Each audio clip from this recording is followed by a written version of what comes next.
Hello and welcome back to the Beat Brings Us Together podcast, the podcast that digs a little deep into the stories of up-and-coming producers and people who are doing great things in the music industry right now. Got a fantastic collection of super talented guests coming on this podcast, and we're going to end with a massive BMC special when it gets to Brighton in April as well. So really looking forward to that as well. And not forgetting to say Happy New Year as we enter the new decade, the 2020s, with the Beat Brings Us Together podcast series 2. I hope you enjoy.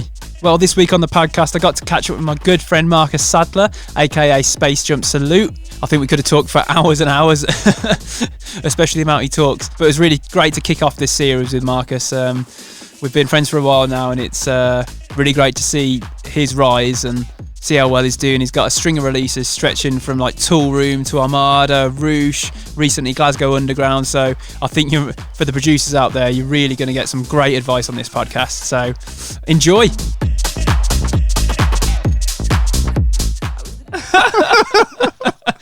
Okay, so welcome to... Oh, Christ, let's get that better. First one of the year, gotta start right. I'll leave all that in. You should hear the fucking outtakes of me doing the Cosmic Collection. I'm special.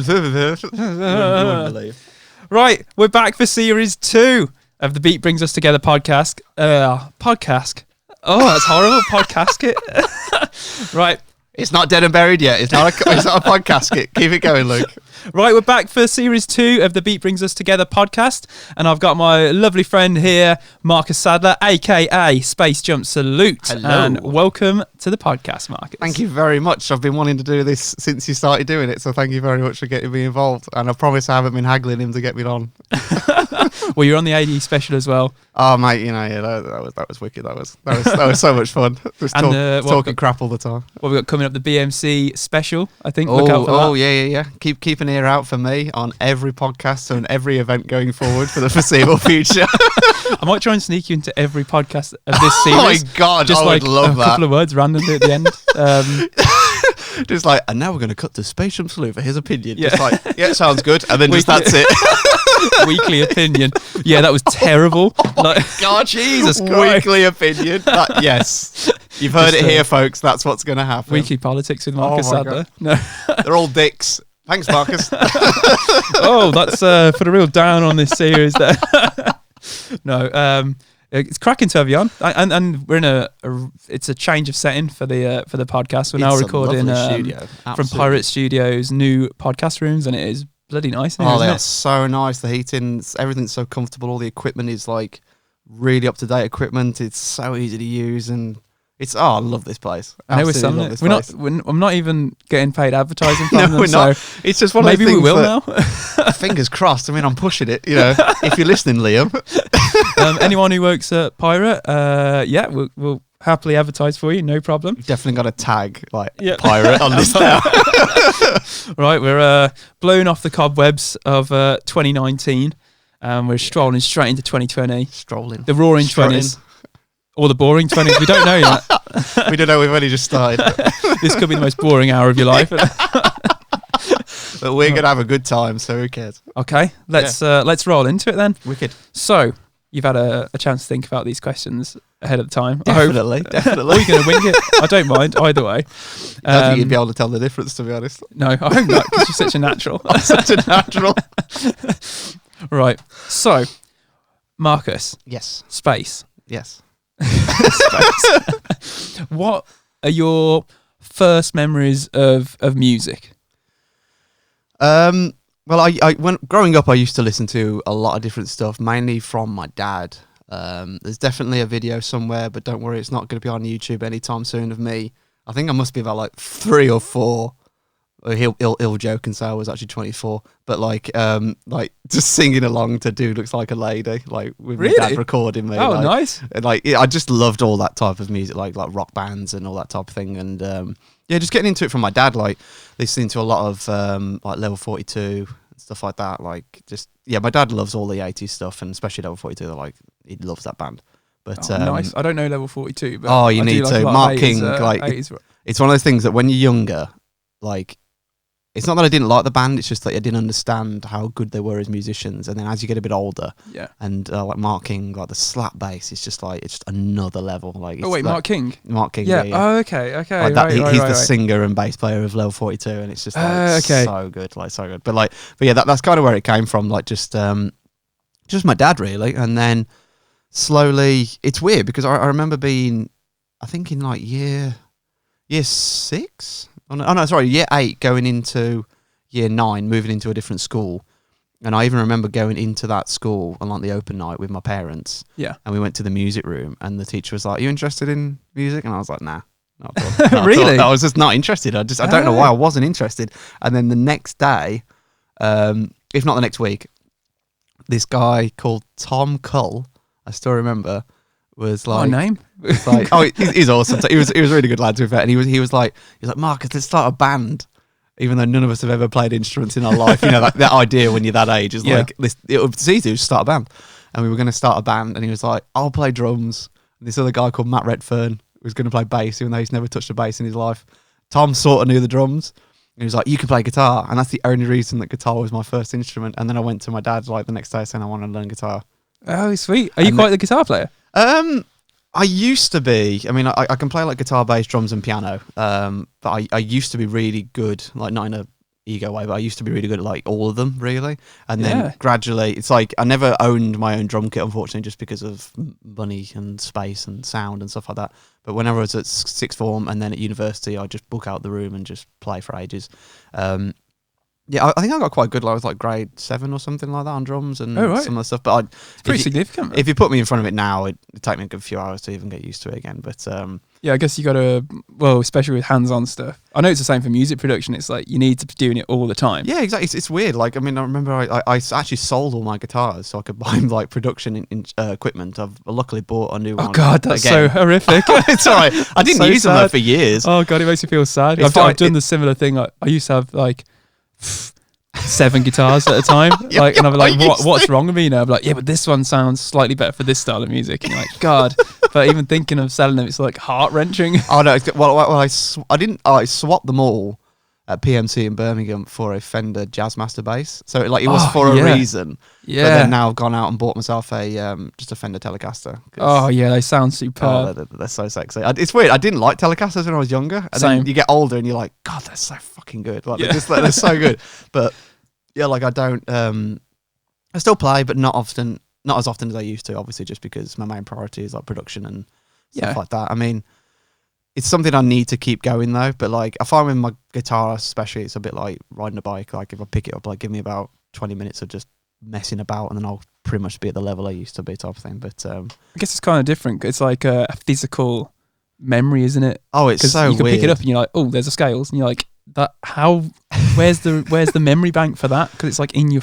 It is weird. You know? It is so weird. It's just like a lot of muscle memory. But also, like for any young producers out there, you need to realize how lucky you are that so many instruments exist in synth form now. Yeah. Because when you actually record a real instrument, it's a pain in the ass. Oh, you need to be so good. Well, not even just that. It's like exactly like you just said there. Though it's like you think you're good at something, and then you press record, and you are suddenly the worst guitar player in the world. Yeah. Or it's out of tune, and it's not in tune with the synths that are tuned to like a fucking perfect sense, and it's just like Jesus Christ. But yeah. Anyway, to answer your original question, that's where it kind of came with music. It's like my dad and stuff like that. My mum always liked music, but my dad's always like a big music fan. Like he had loads of vinyls when they first got together and stuff like that, and like he had his old mini disc player.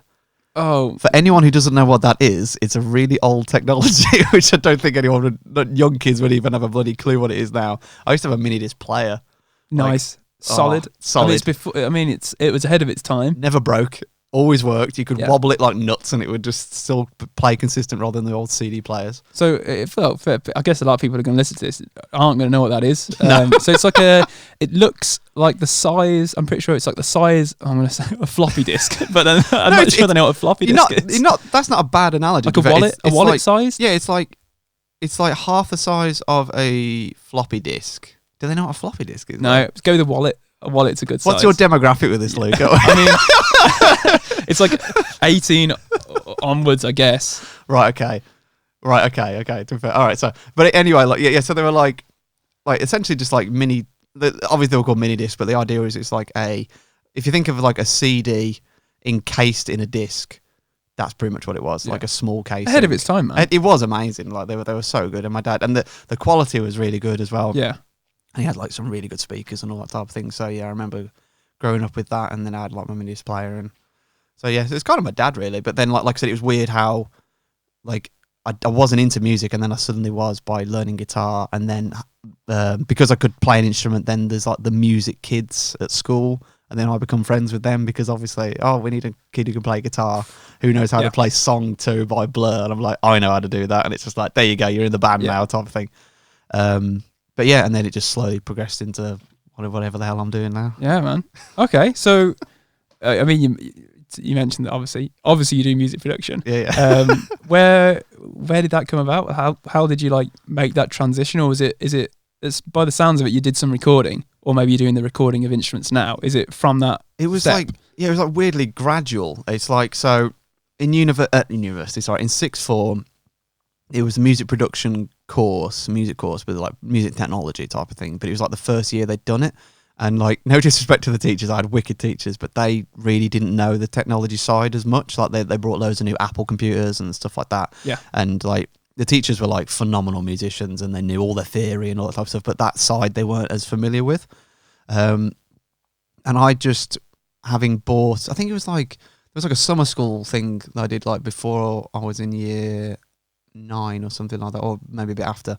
And someone bought like one of the old Macs with like the curved backs, and they had GarageBand, and I'd never heard of GarageBand, and it was just phenomenal, this idea that you could plug your guitar in and record it. And so my mum and dad, being as supportive as they always have been, bought me an old white Mac and like the laptop, and basically I just started recording there, type of thing, just messing about with ideas. But then as I got into sixth form, I knew all that stuff, the technical side, so I ended up just being the technical advisor essentially for the music course. Like people would just ask me how to set up a mic, and I'd be like, it's like this, and just do that. I feel like we're doing the same thing. I did this very similar thing. Yeah, I think we must have gone to college in the similar era when I don't people know. Didn't know anything. People just didn't really know anything about they had music all this technology. amazing equipment and they had no idea. Like I was the only one. I mean, I'm not trying to like. There probably were people who knew, but from what I knew, I was the only one who ever got asked. I was the only one who knew how to set up the speakers for the PA system and then the gigs. So that's why I played all the gigs, because I knew how to do it. But yeah, I just gradually got into producing and stuff like that. And also, it's from being in bands when I was younger and always wanting to play gigs, and due to some problems with like health problems and stuff like that and other situations, I didn't end up playing as many gigs as I'd like to. And also a lot of it was because when you're younger, like you really want to do something, but sometimes it's hard to get people who want to do it at the same level as you. So you end up kind of taking over, like telling them what to do. I mean, like we'd book I remember booking like a 1 hour practice session in a local studio in Redditch, and people just would turn up like half hour through, and you just like, by the time you set up your drums, it's time to go. So because of that, I ended up just doing a lot of my own stuff. And then that's where it gradually became me just learning stuff, because I was just like, well, I'll just do my own music, because you don't have to depend on anyone then. Like if you don't get a song done, that's your fault because you're the only one doing it. Yeah. And that's just kind of where it came from, just gradually through sixth form, learning all the production side of it, and then really getting into it. And then I went to Apple, and they used to offer, which they don't anymore, which is such a shame. It was something really silly like the 1-to-1 sessions, and they used to be £52 for a year. So like you could have weekly lessons with a person who really knows Logic. Oh, at Apple? For £1 a week. That's how they got people involved. And wow. There was this guy called Spider. I'm not sure about his last name. That's what he told me his name is. He was an amazing guy, really knew so much about basically I booked with this other guy for the GarageBand lesson, and we literally were there for 10 minutes, and he went, yeah, you seem to know way too much for me to teach you, so I'm just going to give you to my mate and he's going to teach you Logic. Oh, so you started on GarageBand? I started on GarageBand just because obviously it came with the Mac, and the school had like Logic Express, which is like the limited version. I remember that, yeah. Oh god, that's good. That was on you could get it on PC, couldn't you? I'm not sure, I don't want to say yes, okay, just in case I'm completely wrong, but yes, and then I got with this Spider guy, and he was awesome. He was like a professional producer, mixer and stuff like that, and he just kind of did it on the side just to help people and get a bit of money type thing. And that helped, because that was, my dad found out about that, and that was his idea. So the idea was, because I'd already applied to university and got into Derby, and I knew from the course like summary or something that they were going to teach Logic. So my dad was like, if you do this, then when you get there, and it was so true, because when we got there, no disrespect to anyone else, because obviously a lot of people were still learning. Some people had never even seen the program. They were showing like, right, you click this button to start a track, and I'm just like, I'm way ahead of all of this, which was really good. But yeah, so it was a very gradual thing. There was no one moment of like, I want to be a producer. It just gradually got into that, and then when you discover that you can actually be a producer as a job, like recording bands and stuff like that, that's kind of what I wanted to do originally. Yeah, because we chatted about this before we started recording. I think I was in a similar area as you. I was like, I just want to record bands, man. I think at the time, like indie bands, like Arctic Monkeys, the Kooks, like all that sound. Indie was king, wasn't it? Like Libertines, and then all of a sudden the industry just changed. Like it seemed overnight, and no one doing that anymore. Yeah, no one wanted bands anymore, and you're like, well, there's my career gone. And also, it's just like if you want to be honestly, if someone wants to be a producer and they want to record people and they have their own studio and all their equipment, fucking go for it. Like seriously, like it's an amazing thing to do. It's very hard because it costs a lot of money for all the equipment. Yeah. A lot of people I know have had microphones and amps and all this stuff, but it's been built over the years from like collecting it and stuff like that. I mean, there was this amazing guy who I can't even, like, it's so stupid how I ended up doing it, but basically there's this guy called Dan Weller, and Dan Weller is mostly known for being the guitarist in Sixth and also the producer on pretty much all of the Enter Shikari stuff. Oh wow, man! And I basically, I'll just explain. Sorry, before I go on, but he was like one of those people who I met, and he was like a proper producer, and he said it's really hard to get work consistently and all that type of thing. You have to really build yourself a name.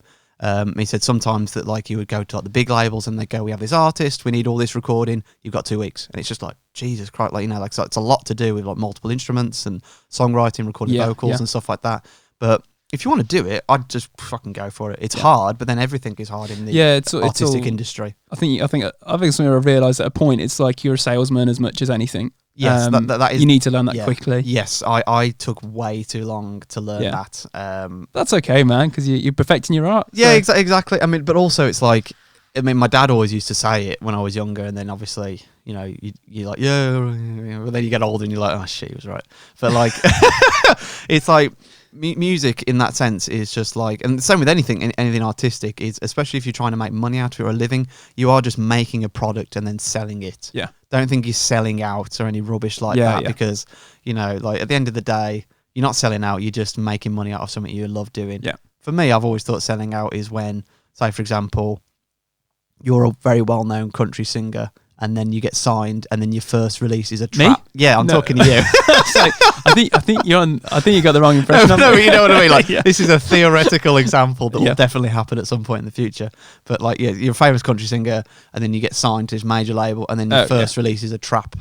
That for me is selling out, because you're changing everything that you like to do for a significant amount of money. Do you know what I mean? But if you want to do that, again, whatever.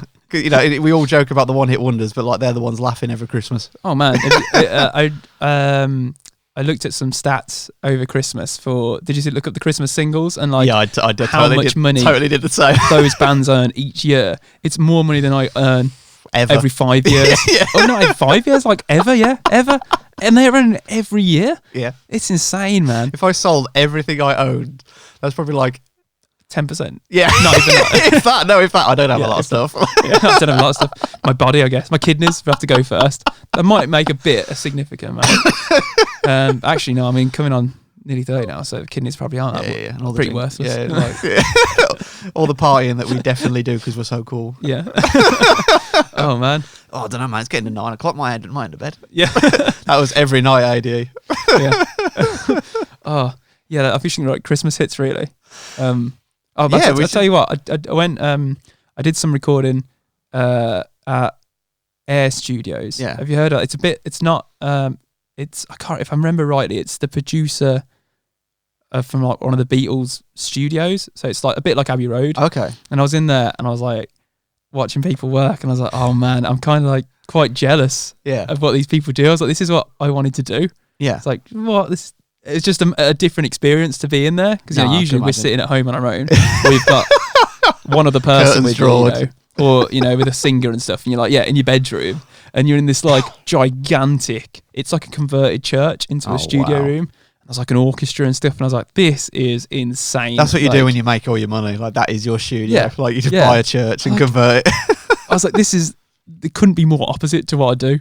It is phenomenal. But it just made me think of like, oh man, I think this is what I wanted to get into originally. No, it's like the whole aspect of it, like, if you could walk into a job where someone already has a studio and you're essentially an assistant under them, that's probably the best way to do it, because you learn all that type of stuff like in job. Yeah. But there was a team about 10 people. Oh wow. And they're like you said, they're the assistants, the one person, someone controlling the desk, someone controlling the DAW and stuff, and like, oh, it's so cool, man. Oh wow, that's so cool. It was so cool. That would be a cool job. It really would be cool. I was in there, I was like, you could come in here every day. Like, this is and the people who must walk in, it could be anyone, like Foo Fighters or something, Oh yeah, especially if you get a big enough like respectful name, and then like your repertoire and all that type of stuff, your clientele must be like, Dave has popped in there. It's just mad. It was mad anyway. That type of thing. Yeah. Anyway, let's go back to you, Mark. I want to hear more about you than our pipe dreams. Tell me more about this church. So I've seen you DJ a few times, and was that like a natural progression? Try not to laugh, type of thing.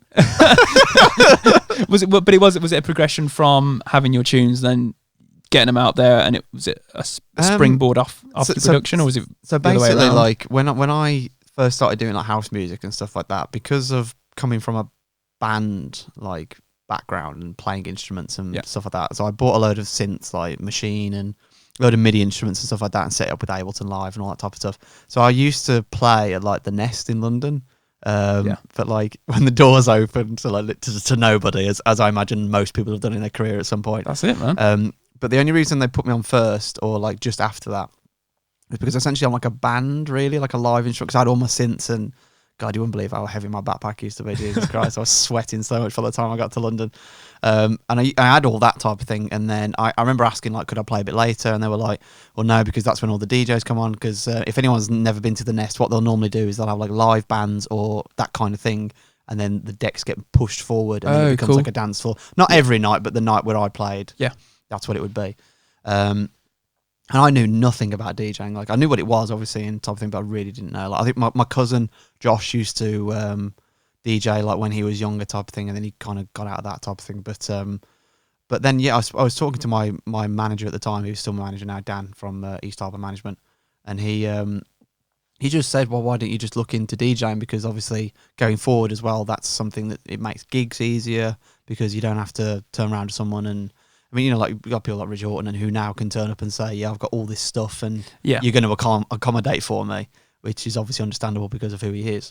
But I mean, if you wanted to do that, like have loads of live instruments and really stick with it, because no, this is the thing I do, fair play, keep going for it, really push hard. But for me, I was just a bit like, I'm kind of getting a bit sick of like having to split all my tracks into. I mean, I'd like to do that maybe like down the line when I've got more of a career and more of a name.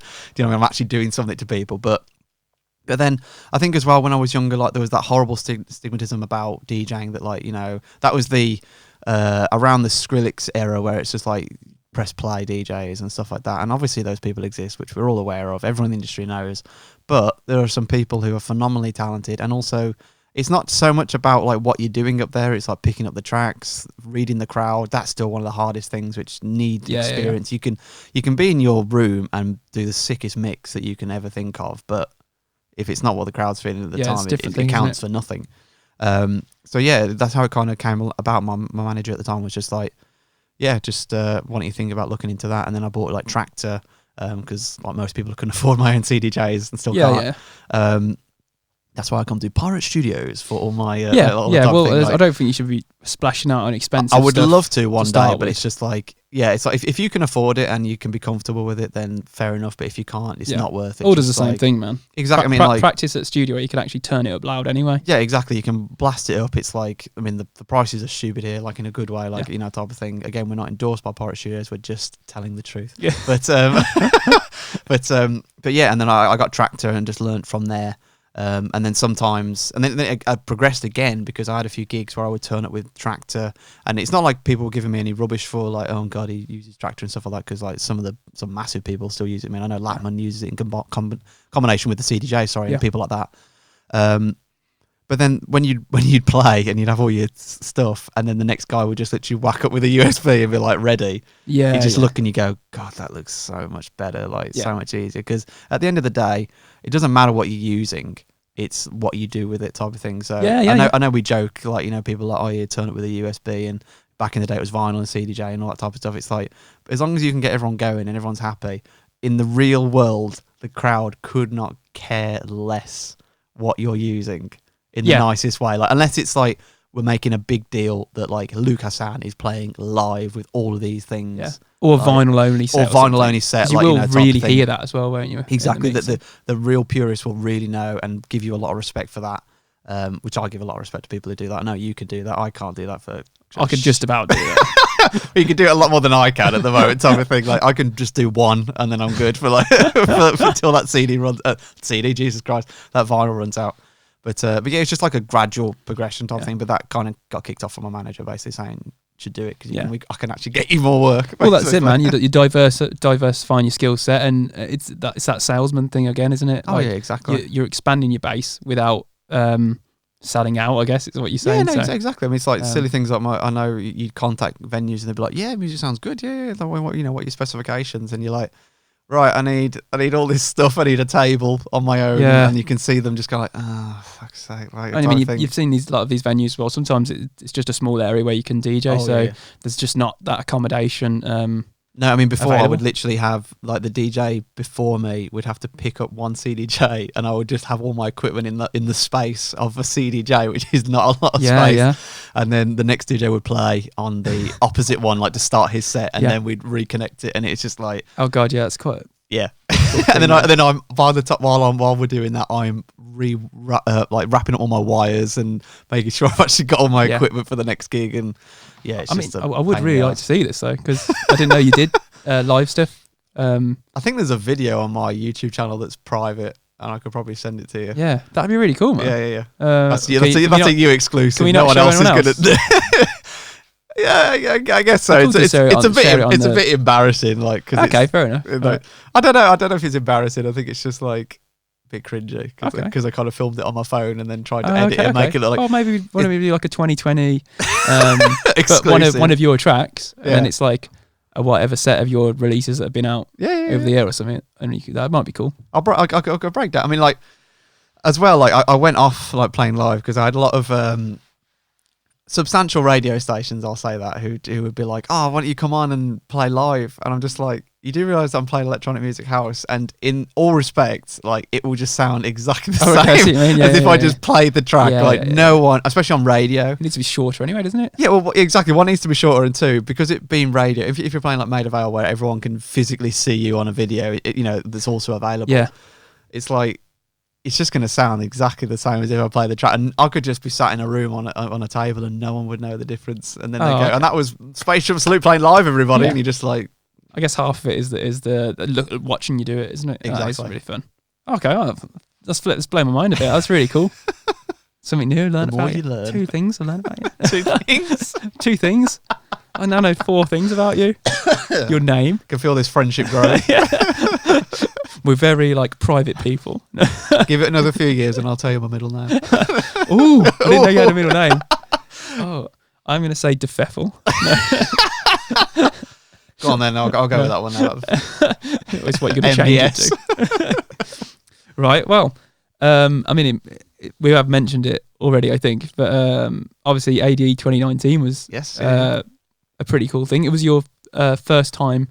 Yeah, my virginity for AD was taken very well, like by that sounded really weird, but like yeah, that wasn't quite right because we shared. You get what I mean. We shared a flat, and that's I don't remember anything about that. So this might be a reveal. Just because you sleep naked, Luke, don't get into that, Maybe I'll have to get in touch with the Dutch police here, but that's the podcast. See you later, people. No. But for anyone who doesn't know, that's the Amsterdam dance event. Yes. It takes place every year in October, and it's kind of the sort of the global gathering for everything electronic dance music for that week. It's pretty much is the center of electronic dance music. It's the center of the universe for that week, and it's one of those things that I do regret not going to before. I really do. Like, because if anyone doesn't know, with ADE, obviously you have like the conference tickets, and which are phenomenal because you can go to everything. You can just walk in because you've got that pass, but they are quite expensive, and unless you can kind of pay for it, like, you know, with your job or whatever it is, like, they are quite expensive. And because I didn't have enough knowledge about AD, I kind of thought that's what you needed to do. So I was like, well, I can't afford that, as well as somewhere to stay and flights. Yeah. And then I remember I went up to Hull to the Labour Works guys, and I did a lot of podcasts, so like a live stream for them.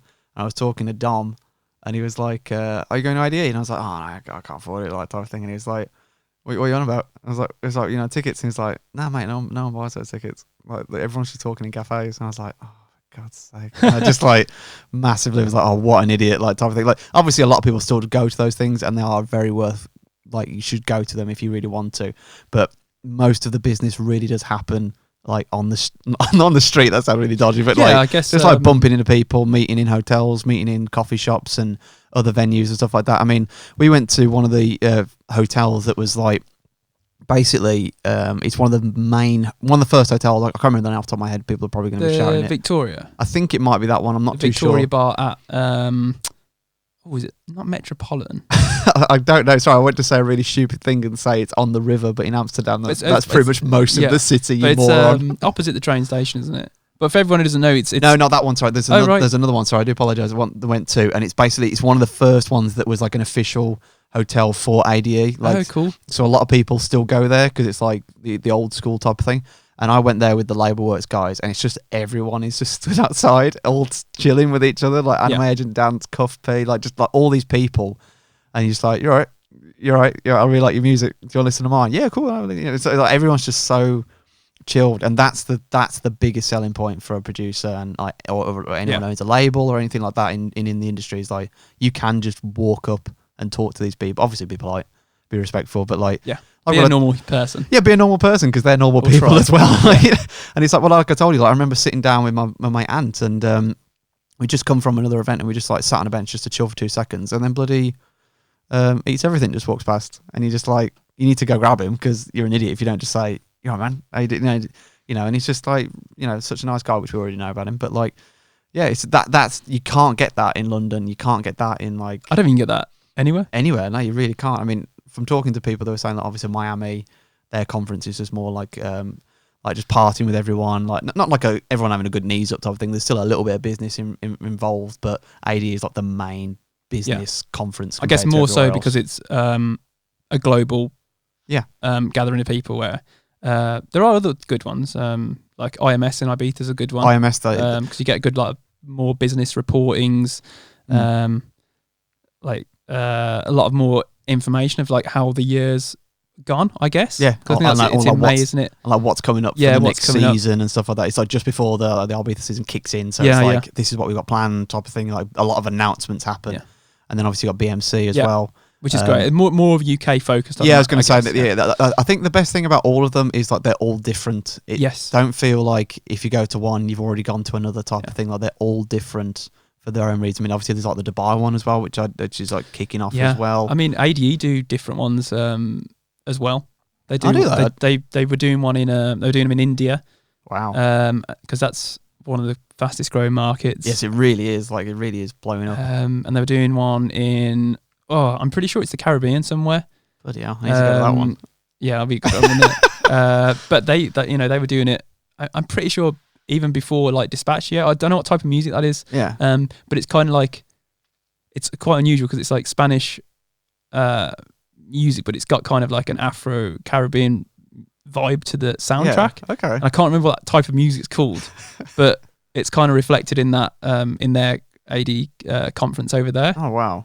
So like sometimes they're really ahead of the curve. I think it's a good thing because like that's the thing is like these conferences and these people like that's why you need to go to them because they spot trends before it. Yeah, or they're at least on top of them. Because yeah, exactly. Or they're very aware of like what's going to happen or what could happen or the possibilities of a certain market and all that type of thing. And that swings back to what you were saying before, where it's just like all this music stuff they're doing. Even if you're trying to be as artsy as possible or creative, if you want to make a living out of it, you've got to be respectful of the business side of it and understand it. Yeah. And that's what these conferences are for. It's a lot of networking and business. And like we said, a lot of these people that you would, you could probably get their email address, like their personal email address, and that's a good thing. That's you're talking directly to them. But face to face, you will never ever be compared to that, because it just breaks down barriers immediately. And these people, and obviously if you're respectful and a bit nice, like you could send like a demo to a label, and they'll probably have the time to check it out and all that type of thing. But if you've already met them at ADE and you had a good laugh with them, maybe bought them a pint or whatever, you'd be amazed how far that goes. Just being respectful, courteous to people.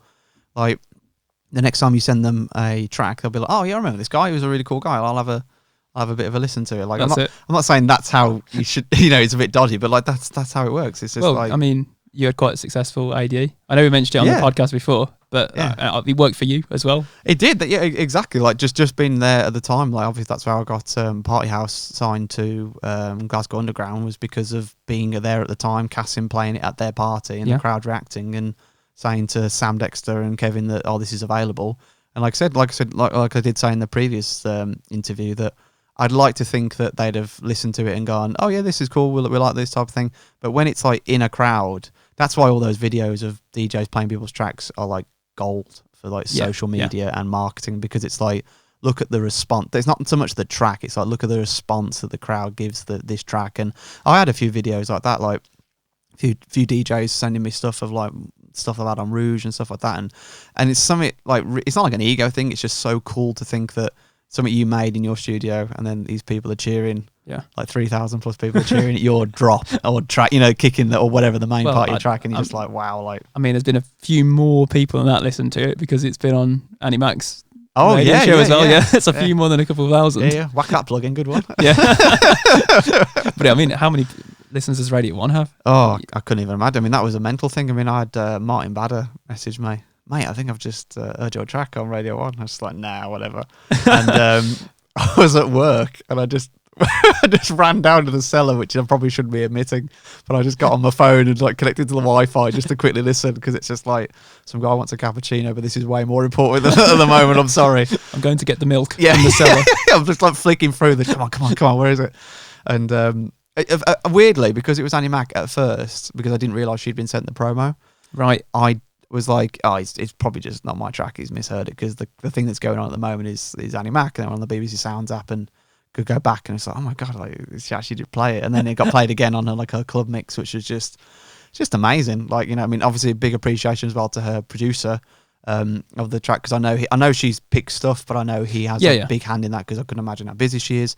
But like, really big appreciated to him for like picking the track out, even just to show it to her. I mean, like, he could have picked it and she could have gone, nah, not for me type of thing. But no, it was nuts. It's so like, cool, man. It's like a big jump of just like, I mean, obviously it's not one of those things where, no disrespect to anyone like on Radio 1 or anything like that, it's not like you get a one play and then boom, there you go, you can quit the job and like, the gigs are flying in type of thing. But it's like a big step up, because one thing I want to try and do this year, and it's something I've been talking to my manager a lot about, is like, Beatport is phenomenal. Like it's like for our industry, it's like the hub, and like getting I mean, don't get me wrong, I'd love to have a number one on Beatport. Who wouldn't? Because it's just like a big like like it's a big just thing. In terms of selling, it's like exactly it's on the main screen, isn't it? At the it's top right on the corner. main screen. It's like the recognition, and it shows that people are supporting your music and all that type of thing. That's it means a lot. But there's a lot of DJs out there who I really respect, because they've managed to be well known on Beatport, but then also they live in like the world outside of Beatport, essentially. Like they're doing like the Radio 1 residencies, they're doing all this other stuff. Like, because unfortunately, not in any disrespectful way to Beatport, but like the average person doesn't know it as well as maybe iTunes or anything like that. Beatport is very, very much industry based. It's for the players, really. Exactly. It's exactly. It's for the DJs. It's similar to like TrackSource. Like TrackSource and Beatport are like, it's for people who really know what they're looking for, DJs or people who even like that type of music. Like they really want to be involved in the scene, and it's more industrial. Compared to iTunes, which obviously is the point, like more commercial. But yeah, that's kind of what I want to try and do, is just kind of just be around everything. Because I think sometimes is Beatport success definitely, I can imagine, stresses a lot of people. Like, it used to stress me out all the time. Like a track would come out and it wouldn't chart, or like, you couldn't see any kind of thing, nothing happening, and you'd be like, crap, what am I doing wrong or anything like that. But like, yeah, that's what I want to try and do, is just kind of spread it out a little bit more and just try and be into like other realms rather than just be like well known on one format, if that makes sense. No, that's a very good idea. That's creating a rounded, like, not personality, but a rounded awareness, I guess, of you and your music. Yeah. You want to get it to out as many people as possible, not just like one specific type of DJ. Yeah, exactly. You're creating art. I guess it's for anyone and everyone, isn't it? Yeah, and you want as many people to hear it as possible. And I think a lot of a big realization becomes when you work with people in like a regular job who don't know the industry, and you'd be like, oh yeah, I've just had this release on Beatport, and they're like, I don't know what that is. And it's just like, not that you're naive to it, but you do realize you're like, oh yeah, like you wouldn't know what that is, would you? Because why would you? Yeah. It's not aimed at you. Like there's Spotify. That's a good example of where people listen to music now. I mean, if I'm listening to bands or anything, I really just listen on Spotify. Yeah. And that's the next realm, isn't it? Like getting and like tunes YouTube to playlist and all this type of thing as well. YouTube. I do it all the time where like I'll listen to something on Beatport, and sometimes just because of how, like, maybe if I want to use it for a mix or something like that, obviously you can only hear a certain portion of it, and if it's not the right intro for whatever you're doing, I will actually just search the track on like YouTube just to try and hear that first bit, and then be like, that works, I'll buy it. I feel like that's the one thing with Beatport. I don't know why you don't play people the whole tune, because you could listen to the whole tune on YouTube. So yeah, I mean, like, sorry, even the option to, which I know you can do on sometimes on what's that blooming thing called? The Beatport. I feel like an idiot now for not knowing this. Anyway, there's this other website where you buy all your vinyls from it. Man. Oh, Juno. Juno, thank you. Yeah. Oh my god, I feel like such an idiot. I use that website all the time. My brain just stop great for a second. But with Juno, like sometimes I know they can set it where you can't, but sometimes you can actually just move the preview along. Yes, you can. Yeah. I think that's a brilliant idea. I know sometimes there's the worry of like people taking the audio and not paying for it, but it's like you can get that on YouTube. Like, that's what I mean. If you want to sit and like just play a little bit, and then record it, and then select the next bit, like you've just bought the track, mate. You're wasting so much of your time trying to do that. But like, no, exactly. Like you said, you can just listen to it on YouTube. But yeah, it's just about, like I said, realizing there's other markets out there and everything like that. I mean, there's a lot of people who are really successful, even in the house scene. And then a lot of people who I've spoken to them about are like, oh, I've never seen him on like Beatport Top 10 or anything like that. I'm just like, yeah, because that's not the only thing. It's like, and sometimes that can be channeled into kind of a specific subgenre of music that's popular at that moment. So it might not, even though the track can be super, super popular, it doesn't mean it's necessarily in the commercialized section of that particular subgenre. It doesn't have a long shelf life because of like you said, it's been like essentially pigeonholed. I mean, it's like for one example, for the people like, I mean, I'm not saying this is all completely accurate, don't trust everything I say, but like people like Melody is like phenomenal producer, massive fan of his stuff, but he doesn't have like a giant Beatport like he's not on Beatport all the time. Like he obviously releases his music on there and type of thing, but it's not like he's number one on Beatport. It's not like Fisher, for example, where it's just like always there. But if you look at what he's doing, like residencies on Radio 1, playing all around the world and stuff like that, like, you know, he's doing fine. Yeah. He's fine. Like, you know what I mean? Like releasing vinyl only, stuff like that. Like Dan Shake as well, like just on Dennis Slater's new label, like just vinyl only. But like he's playing Boiler Room in Australia. Yeah, there's different. I think there's different levels of what you want to do in in the industry. Maybe someone like Fisher's kind of different because he's I guess sort of a celebrity out of surfing, isn't it, or something? Yeah, like that definitely would have helped his like profile beforehand. It's more of like a high, like say profile. It's more of a high profile thing, like big hits at the top. Yeah, playing big shows.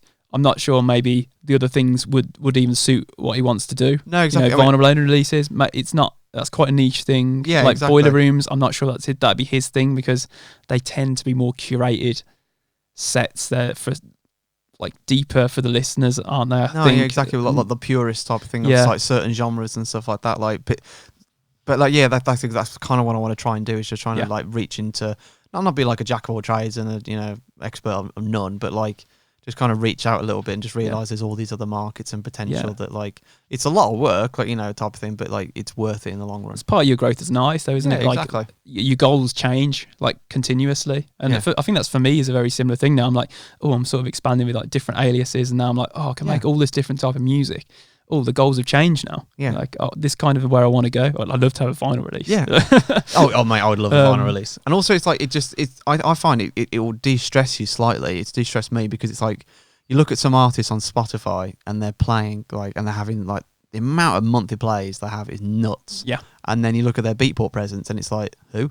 Type of thing. But it's like, that's because you're in a different market and all these other things. Yeah. Just because you're not charting on Beatport doesn't mean your career's doing bad. Yeah. Does that make sense? That's kind of what I'm trying to say. It's just like, there's all different levels of success in different areas. It's a wide thing now. So many years getting stressed about like, I'm not charting. And it's just like, it just beats down your creativity. And then you start doing, which I find a lot of producers do. And I definitely did. I'm not going to say that I didn't do it. Because you want to chart, you look at what's charting and then you start writing that instead of writing what you want to write. Yeah, that's a big thing, isn't it? I used to do that. We all do it. Like like, you know, when Salado came and changed the sound of Tech House for a long time, I'm not going to lie, I was bloody ripping them off. Yeah, I really probably was like, too, even if they're trying whether not you're meant to or not. It's just like you're so like, well, that's what the sound is at the moment, and like, you know, and also you definitely have those people who come forward when that sound's big because they're really good at making that sound, or they can take. The people who I think are good at that are like they know what's popular at the moment. They take like the smallest amount of that sound, but then they make it their own. But because I was still a young producer, you end up just pretty much ripping them off, and it's not good. Like I got some stuff signed and it did well, which is good. But in the long run, when sound tastes change, even with the audience. I mean, like a few months ago, it's like a year ago, if that. Like obviously that's when like Solid Groove and all this type of really stripped down sound, you could see it seeping into the top 10, and then obviously BB came and just blew everyone out the water with his sound, and now that's like a big sound at the moment. And like you can tell with like other smaller artists who've mainly only had one release, but because it's that sound, it's suddenly like it's in the charts for like, I mean, people we know are like charts in the like for 6 months. And it's their first release, and it's like that's nuts, but it's the right time and stuff like that. But it's just like sounds change, and you just need to. But sometimes it's about sticking with what you want to do, because I remember watching an interview when I was younger with MK, and he said he was doing obviously house for a long time before he became like more like commercially famous. And I can't remember who he said, but he had like a big music producer and industry person said, oh, by the way, the stuff you're doing is about to blow up. And that's when he suddenly just blew up. So it's like, just keep doing what you're doing. Came back and was like, I'm going to make the music I made 20 years ago. Again. And because, you know, I bloody made this. Yeah, exactly. And people are just copying it. Yeah, exactly. But it's just like, stick with what you want to do. There's nothing wrong with getting influenced by stuff and like, you know, changing your sound. Your sound's always going to change. But just try and do what you want to do. I spent way too long figuring that out. And like, it's good. I mean, sometimes, don't get me wrong, you can write the stuff at the moment and your career can go woof like that, like brilliant, like you know, I'm playing all these places and stuff like that. But the problem is, if you're just writing what's good at the time, as soon as that stuff goes, you've got to really be able to adapt, because otherwise, that's it. Yeah, I think it's probably best not to be like, well, not hard on yourself as well, but just make whatever the hell you want. Yeah, exactly. Have loads of fun. You don't have to release everything. No, exactly. Just make like, loads that's of another notes. thing as well. Like, there's nothing wrong with writing a track, coming back to it and going, you know what, this is crap, and then just chucking it in the bin. Yeah. Or it's just like, I don't really want to release this. Yeah. It's all about having fun, I think. Yeah, exactly. I mean, like, there's stuff that I've released and sent out to labels at the moment, which is like, luckily in the hands of some big DJs just from pestering them. But like, it's, that stuff is stuff that I wrote like a year ago, and then you come back to it and you go, actually, this is quite a cool idea. I'll just update the production and stuff like that. But like, yeah, if something's not working, just put it aside, just leave it. Don't delete it, come back to it later, because that might be the one that actually gets your career going. So you've had, you know, a massive list of productions on really big record labels, which I'm very jealous about. I think I've been on a few the same. I had a few on Armada. Yeah. Obviously had a few with Toolroom as well. Got some with Rouge as well. Have you got some more coming out? Yeah, I've got a few coming out like on Ferris Wheel, which is Gene Farris's label, which is pretty cool. Some stuff with Shanghai, and then a lot of stuff coming out on Stashed, DJ SKT's imprint. And then just pushing for like new labels and stuff like that going forward. Just trying to like get on some labels that I've wanted to for a long time and I'm a big fan of and all that type of thing. Obviously just had the Glasgow Underground one, which is a big thing because I've released with them in the past, but it was only on like compilations and stuff like that. So when you make that jump to single, is like, oh, wicked. So kind of like you've stepped up your production or songwriting or whatever the you didn't do before. But yeah, got quite a few things in the pipeline. A lot of stuff that's still with people at the moment, trying to get signed. I've got stuff. Yeah. I'm basically signed up until about May at the moment. Yeah. So just trying to keep that going, because I find that if you've got stuff lined up for a few months, you can relax a bit and then take your time on like productions, or not that I've rushed anything, but just like, you can really sit down and be like, right, I want to write for this label. Then you can really sit and make sure that it's something that hopefully they'll enjoy if they've got a specific sound or anything like that. But yeah. Nice, man. Been working hard. I just need to really get a lot more stuff like just finished. Like you say this, but you're like, your work rate is very, very high. Of like probably the highest work rate I know of like any producer. Oh, wicked! Thank you very much. I don't know.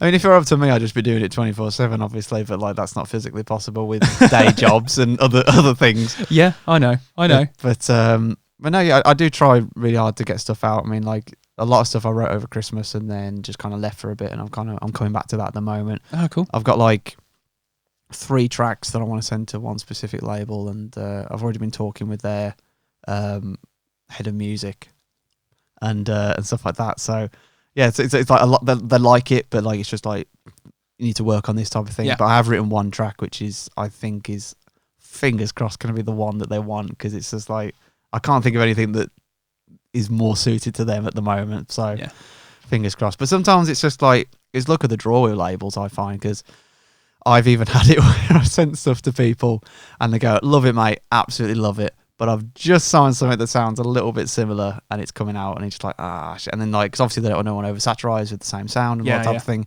And also just like, labels change what they like all the time. Yeah, they're always thinking ahead.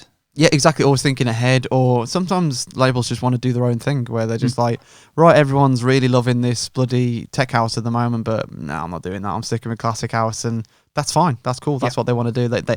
Because what you find with labels when they get to a certain, this is what I find with young producers. A lot of them are just like let's just say Tool Room, for example. Like that's a name that everyone recognizes. I know a lot of young producers who, I think actually, a better one, sorry to go back on myself, is probably Snatch. Let's go with Snatch, Reva Star, because I remember him doing a tweet which I just thought was just like so perfect.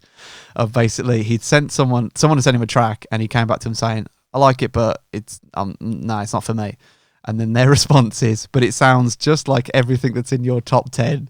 And he said, this is exactly why I didn't want to sign it. And it's just like, that's true. It's like, I always find if I wanted to, let's say for example, if I'm wanting to get something signed for Tool Room, of course you listen to what's sold on their label. You need to get that sound, because I've been at events with Tool Room and like with people like Callum and all these type of things, like George and stuff like that, where they've done their live A&R.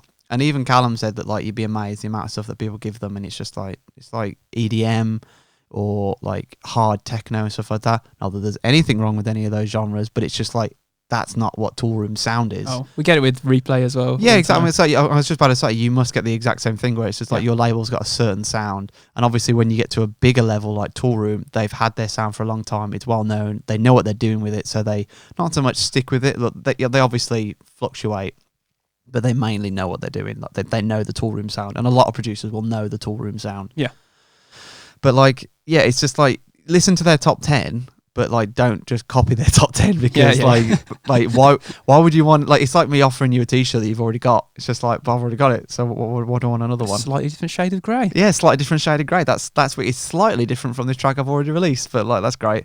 And it's like, there's a lot of producers who are young who, I definitely, like I said, like earlier in the show, like I did it. I copied people and stuff like that when you're young, because you just think that's what you're meant to do. Well, it's a good way to learn. It's a good way to learn, but also it's not a good thing to do in the long run, because like, it's all well and good getting influenced by Mark Knight and listening to his production techniques, but Mark's not really bothered about there being another Mark Knight, because he is Mark Knight. He doesn't need, they don't need to sign another Mark Knight. Yeah. So yeah, that's what I mean. It's just like, I try and take influence from like what's. So sometimes you'll find like, as the more you produce, you'll just end up writing something. You go, oh, you know what? I think this would actually go really well on this label or that label or that thing. Yeah. But also, don't do what I used to do, where you sit down and you go, right, I'm gonna write a track for Tool Room. That's it, because things change. Like, I've written stuff where I've gone, you know what, I'm going to do a really stripped down classic house track, and it's ended up being nothing like that when it finishes. But just let that happen, because that's what creativity is. Like, don't try and box it in. The only time that I ever think you need to, not so much box it in, but it's like if you ever get a remix job from a big label or someone who is very specific about, we need you to do this remix, it's got to fit this brief, we want you to do a this style remix. If someone's paying you, that's a completely different kettle of fish, because they're paying you to do a job. Obviously, as you know, with like some work that you've done in the past, it's just like, even if you think, oh, I think this would be better with this, it's just like, nope, that's what they want, just stick with it. You could talk to them about it, obviously, but just stick with it. But when it comes down to your own music, just like, don't worry about that. Just try and be as creative as possible. Like, you'd be amazed, like, where tracks start and when they come off. Like, it's. I always think that. I think the stuff I get stuck with is when I start producing a tune. Yeah.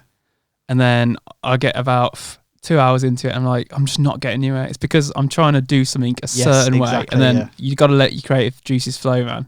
So I'll go back. I'll just try a completely different genre thing that I want to do. I'm like, oh, this is perfect. Yeah. I've done it with like bass lines or synth lines I've written. I've just gone, oh, that's wicked, but it won't fit this because this is for Tool Room. And it's just like, well, just go with that. Yeah, you don't have to make everything for the same person. You can always come back and write something for that label, you know, like you might end up writing something that's better than you originally thought, and you could give it to another label and just have your reach just expand like very quickly. But yeah, just don't worry about it. Yeah. You're limiting it, aren't you? Yes, exactly. So, obviously I don't need to reveal every secret about production. We could be here all day. Yeah. But give us a we haven't brief... got 5 hours to talk about. Yeah. 5 hours would still be short. No, that's actually a really good point. Give us a brief rundown of like your creative flow in production. So, I mean, do you start with drums? Do you start with bass? Like, does it change? Or where is that from start to finish? Where do you think your creative flow I think sometimes... The best way to say it is basically it always changes. It's always different every single time. I mean, I know a lot of producers who go, no, I come in and I do the drums, or no, I come in and do this and that. And that's fine, because that works for them. Like, so if you find, whatever you find that works for you, just do that. Because I find a lot of times you watch, especially when you're growing up and trying to get better at production, you watch a lot of YouTube videos because they're like the best source of information, especially because they're free. But a lot of times, like, there'll be a producer who go, I do this, I do this, I do this. And then you start doing that. That's not necessarily a bad thing because you learn new techniques, but don't worry about if you go, well, I don't want to do that. I find it more comfortable if I do it like this. Do that then. Brilliant. Okay. That's what you got to do. But your mind is different every time. I mean, like anyone will tell you that, like, you know, sometimes you'll just hear a kick and you'll go, oh, I've got an idea. Or even just flicking through a sample, or even stupid stuff like hearing, like the other day I heard, because this is what I do in my spare time, is watch old interviews with the Wu-Tang Clan, and just like there was one bit where they just said, I'm not going to say it because I'm going to give the phrase away and I want to use it. So, but they said like a certain phrase in a certain way, and I was just like, I'm going to have that. I'm going to have that. And then that was it. That was the track. Like, I made it. And this is a good one because people can actually listen to it as reference. There's a track that I released on Format B's Formatic label called Legend. Great label. And that is from watching, which I highly recommend, watching the Netflix series Hip Hop Evolution. That is cool. Phenomenal. Just watch it. But anyway, there's one bit which I forgive me for not knowing the rapper who was speaking at the time, but he says like the line which is in the track, which is like, and I became like this legend, and he said it like that in a rhythm, and I was just like, and I literally just paused it and just set it up and recorded the audio, and then that was the basis of the track. Oh, so you kind of like, yes, there is no real plan. It's like sometimes the smallest thing can inspire you to create a track, and you've launched from there. Exactly. I mean, like sometimes that for me is like creativity, like you're kind of discovering the track, like it's already been written for you and you're just figuring it out because it just flows so quickly. Yeah. And but then there's times where it's horrible, where like, also one thing I would probably encourage producers to do who are new and up and coming is like get a mic and record yourself. You'd be amazed. Like I used to sit on Splice and be like, right, I want a vocal of a guy saying this. Where the hell am I going to get that from? Yeah. And you just sit on Splice for like 4 hours trying to find something that's even similar. Luckily, sometimes you'll be lucky and you'll just find it like on a YouTube video, someone like I did, like with that Legend thing. But just start recording yourself. As long as you're okay with your own voice. Like, I'm not at all, but like I just distort it and just change it.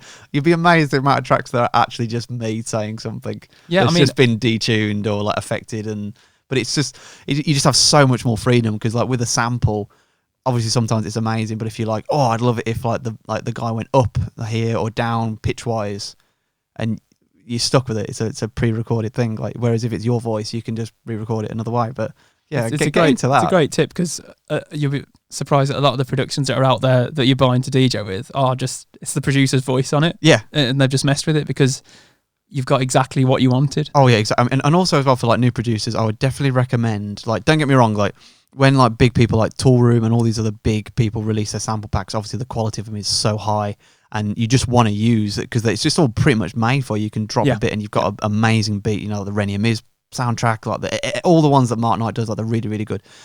But the only thing I'll say is there's nothing wrong with using those packs at all, because I've used them many, many a time. But try and play about with the sample a bit more. Try and make it sound a bit different and unique, because from someone who gets a lot of promo, I mean, I know there's people who get way more than I do, but like I do get quite a lot of promo sent to me, which I always appreciate. But I'm not trying to be disrespectful to anyone, but like I'll listen to a track, and if I'll hear like a sample from the Rennie and Miz pack that's not been affected and it's been dropped in, I mean, don't get me wrong, like sometimes it just works, but it's just like, I don't know, it just takes me out, because all I can picture is that in the sample pack. I can't. Yeah, I hear that. Does that make sense? When you're just out and about, and you're like, oh, I've used this sample before. yeah, exactly. Or in like vocals, like you hear a lot of people like. There's even one the other day. I was doing a collaboration with, I need to tell him actually, with Joshua UK, and it was like an old disco one that we were turning into like the disco trend like, at the moment, all that type of thing. Yeah. And it didn't end up working. It just didn't work. Like we like the idea, but it's like it's not there, so we're gonna make something else. But I heard it on. Like they use the same sample on another thing, and it's weird because it just takes you out of the track. Like I'm not enjoying the track anymore because I'm just picturing me cutting that sample up and Josh sitting there for hours like trying to get this one thing to work, and it's just like, but yeah, it always just takes me out of it, and I always just think, oh, what a shame. Like I was really enjoying the track, and now it's like that's all I can think of. Maybe you should just ignore me, and I'm just a miserable old git, and that's how I think. But like, no.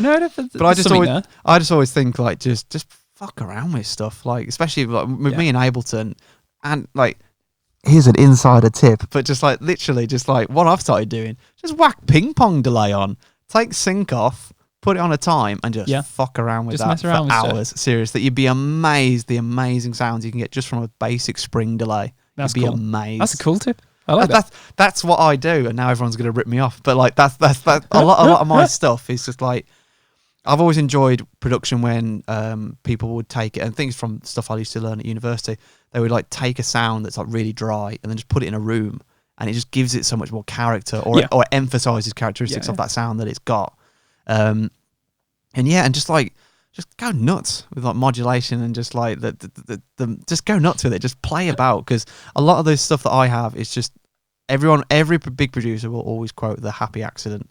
Yeah, where you've just gone, oh, I've accidentally reset that to 0. I didn't mean to. Oh my God, that sounds way better. Like that type of thing. So, but I just think if you live too much on like the samples and like only use them as their bare basic, put EQ and compression on, you might just be limiting yourself just a little bit more. Yeah, you get more out of a track, couldn't you? Sometimes. Yeah, exactly. I mean, I'm only trying to say that as someone who has done that. Like, I'm not trying to critique anyone or anything like that. This is me critiquing myself. Of like, I spent way too long just drop a sample in, done type of thing. Yeah. But if you want to have your own sound and do things how you want to do, just play about with stuff. You'd be amazed, and then you actually start to find your own sound a lot quicker, because you realise that, oh, I actually like it when that does that. Listen, see what you like, and use that. yeah, exactly. Yeah, literally. So, I mean, obviously, productions are absolutely superb. You guys massive string of releases, but we also notice there's a lot of artwork that's associated and a lot of promotion.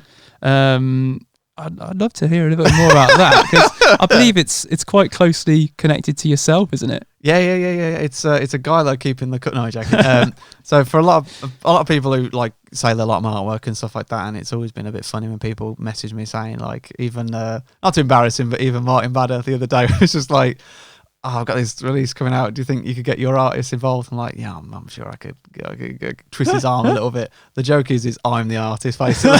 He does all my own stuff. That just came out of, it was this guy I used to know, well, still know, called Sam, who's a phenomenal illustrator. Like, he's just so good. Like, he's done bloody music videos for Chance the Rapper. Oh, wow. Like, if I can't remember the song, but if anyone knows, there's a Chance the Rapper video where he's all animated and walking. Right. he animated. You're asking that. the wrong person here. No, sorry, but yeah. anyone who's listening, like my mate Sam, who I used to be in a band with, like when he was younger, he's like a phenomenal drummer.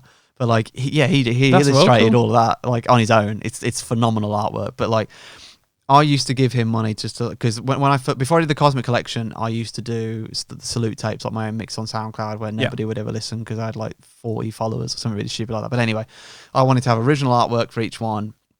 So I'd pay him and all that type of thing, and he did phenomenal artwork. And it started to get to the point where, because he got involved with an agency, he just didn't have the time. Okay. And also, I kind of didn't have the funds at certain stage because of, starving artists and all that rubbish. But and the one time I remember he said, I haven't got the time to do that, unfortunately. I've got like a big deadline. But if I send you this in Photoshop and you just recolor it, if you're happy with that, and it was the planets one that became like the one for the next 20 of them. He said, like, don't worry about money and stuff like that, which obviously I really appreciated.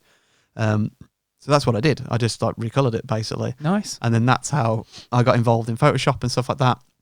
There's a lot of people who I like art wise and stuff like that. I've always loved the snatch art, and just like I've always liked the idea of labels who've got like their very distinct art style, because you can recognize their artwork. I mean, even like the Tool Room one. I mean, I know people go, well, obviously it's Tool Room because it's their logo, but it's just like, yeah, but it's just a T. It's just a T with a line underneath it, but you know what that is straight away. And it's like, this also circles back to the business side, which, as you've mentioned previously, is like it's brand. It's like making a brand for yourself. And obviously, as a DJ, you are the brand.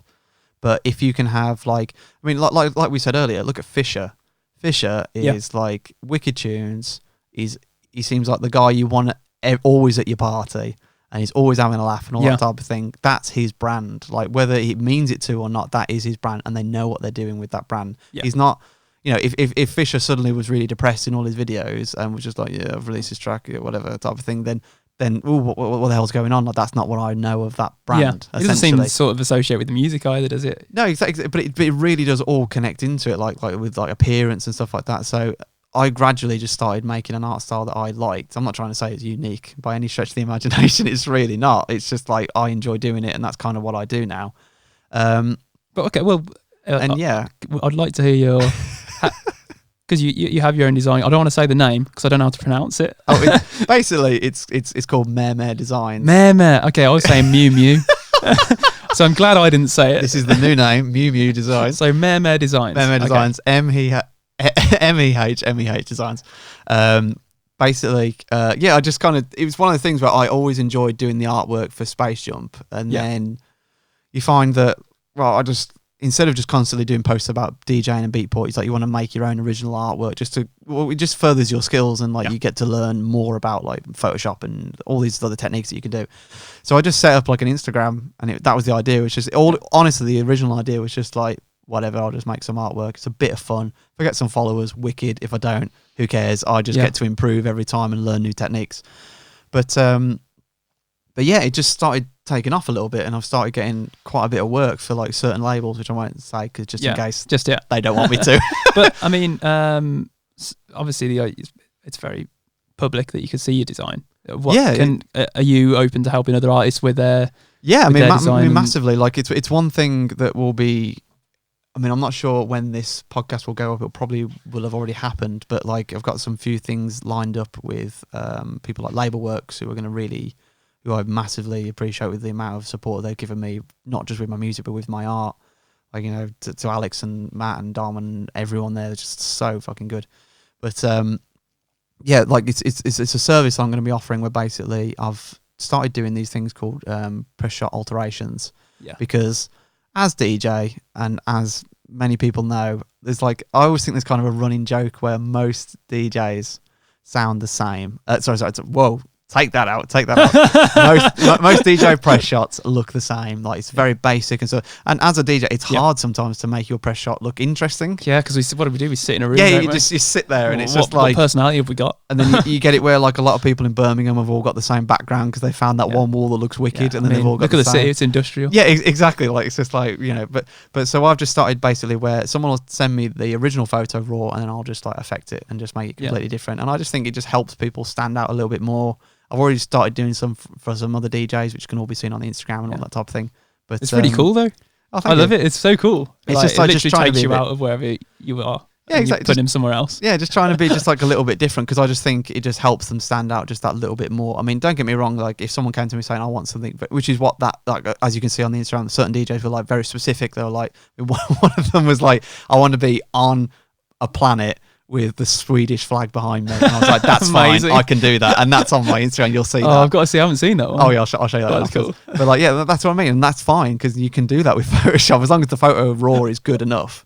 But yeah, it's something that I really enjoy doing. And if I'm honest, it would be amazing to be like a venture where I'm doing my music and work. Still, that's my main focus. But if I can earn some money out of doing that as well, like that's what I'm trying to get it off the ground with. Yeah, that'd be brilliant. Like, well, it's great. Everything I do, creativity, rather than, no disrespect, we've all worked day jobs and stuff like that, but it's not the career that I want to do. At the moment, it's great to earn some money out of being creative. Exactly. Like, that's a dream, isn't it? Exactly.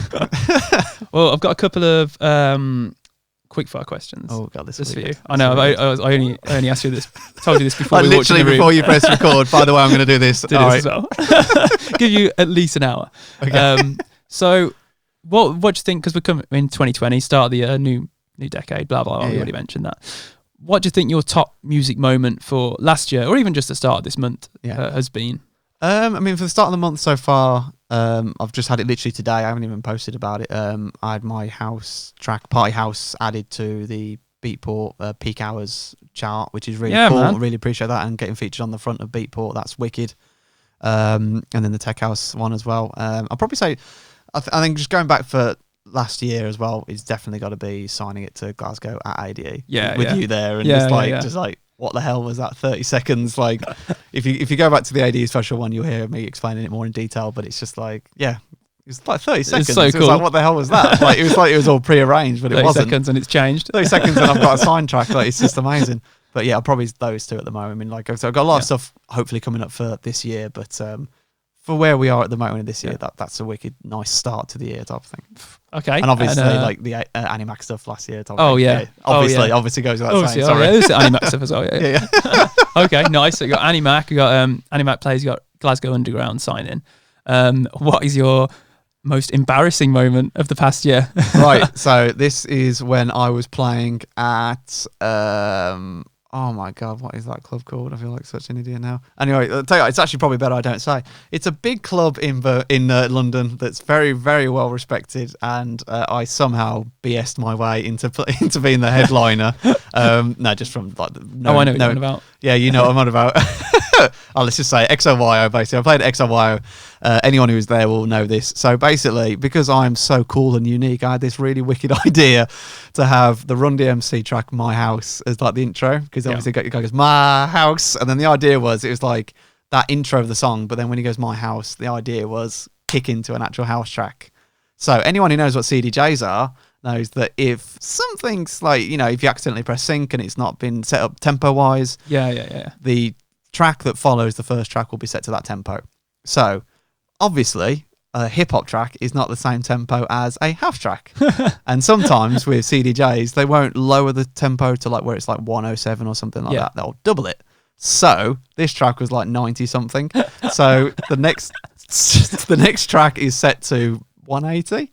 Yeah. So obviously, if anyone knows what a house track sounds like, and then you speed it up to drum and bass speed, it doesn't work. And it was the most. I wasn't embarrassed, but it was just like, oh my god, what an idiot! Literally, obviously Run DMC, My House, and then press play, and then drum and bass speed house music. And my mate Ant was behind me, just going, Jesus Christ! And then he like ran over, like changed it for me while I was just stood there, like, brilliant, what an idiot type of thing. But I just kind of laughed it off. What an entrance! And everyone's looking at me like, this is the headliner, Jesus Christ! But luckily, it went well after that. But honestly, I don't get embarrassed by that stuff. I like a few years ago, I'd have been like sweating and stood there like, oh my god, what have I done? Like, this is it. Everyone's gonna laugh at me, but just laugh it off, because it's just like everyone makes a mistake. Happens to the best of us, doesn't it? The biggest DJs in the world have pressed the wrong thing and like cut off. Or I've done it where like I've even played a gig recently where it was at ADE. The joke was that like taking out the USB, that obviously like for the next person, all that type of thing. And like, oh yeah, we've done it. We made sure. Yeah. No, the person still did it. They took the wrong USB out, and then the sound is cut out, and everyone's just watching. We've got the same USB. That's the problem. Yeah. Someone's got a SanDisk USB stick. It's the only reliable one, I think. I need to like dip mine in paint or something like that. It's a different colour. There we go. Can match it to your artwork. Yeah. Perfect. Oh, original USB designs. Well, I'll tell you what. It's been an absolute pleasure having you on, Marcus. Thank you very much. I've loved it. Oh, thank you very much. I've wanted to do this for absolutely ages. I was really looking forward to it, seriously. Well, Marcus also does an online radio station called Data Transmission, and his show is The Cosmic Collection. Cosmic Collection, yeah. Can people send stuff in? Yeah, I mean, I've got an email, which I can't remember off the top of my head because like, obviously that's great promotion. Okay. But if you head over to my SoundCloud, on the right-hand side, it'll say, like, it's got my manager's email, and then there's actually a email for submissions. Perfect. I'm terribly sorry if I don't listen to it, but what the idea of it is, like, what I do is, like, if you send me something and I like it, I will come back to you and say, I'm playing it on this show, because as someone who's had stuff played on the radio and like promotion by DJs, it is a bit of a nightmare because obviously they're so busy and they haven't got the time to email everybody. Yeah. But when you know that something's happening, you can promote it and it makes you look good, and then obviously it gets them involved in the show a bit more. So yeah, that's what I'm just trying to push a bit more. I need to kind of push that email a bit more. I think I did like one story post like when I first started, and I'm on like episode 12 now, so I kind of need to push it a bit more. But, amazing. But yeah, that's probably the best way to find out about submissions. Keep listening because it's a cracking show. Thank you very some much. Great sound effects in there as well, which Marcus was showing me how he made earlier. But thank you so much, and make sure you go and check out Space Jump Salute. Thank you very much, Luke. Thank you. Thanks, man. Oh, big thanks to Marcus for coming on the podcast. I've been wanting to get him on for a while. It was great to see him again. He had so much helpful tips and advice to new producers. I know he was saying to me after when we grabbed a coffee and some lunch, he was saying, I know I chat a lot about advice, but a lot of the stuff he was saying, he wished he had that advice when he was starting out. So it is nice we're all giving a bit back to new producers, new DJs who just want to learn a bit more. And as always, I'd love if you could go to iTunes or Spotify or wherever you listen to your podcasts and just give it a 5-star and write something like, oh, great podcast, because it's really appreciated. I know we do this podcast for free, but, I'm not getting paid for this, but it'd be great if you could just take 2 seconds just to rate it 5 stars. That's if you like it. If you don't, still rate it 5 stars. I'd really appreciate it. But thanks so much for listening. And that was the first episode of the Beat Brings Us Together podcast on Series 2. Hit me up with any questions you have or anything you'd like me to add to the podcast. I know I've trimmed it up a bit, changed some of the questions around for this series, so hopefully it comes off a bit better and flows a bit nicer. But please let me know. Drop me an email. Drop me on a DM on Instagram or Twitter, wherever you want. It's at Beat Brings Us. You'll find us on Facebook now. But yeah, thank you so much, and till next time, goodbye.